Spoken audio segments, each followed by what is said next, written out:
Ano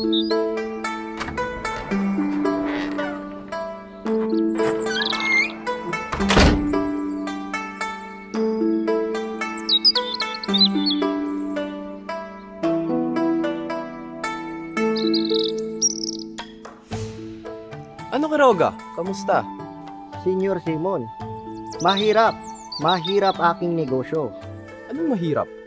Iniligtas kita sa maraming opisyal na humingi sa'yo ng pera. Pinautang ko sila upang hindi ka na maabala.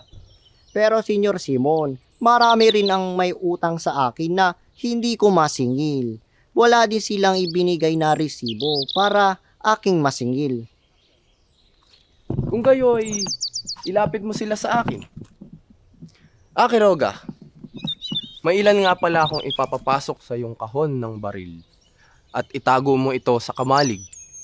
Mahirap at mapanganib iyon, Senyor Simon. Huwag kang matakot. Akong bahala. Nauunawaan mo ba, Quiroga?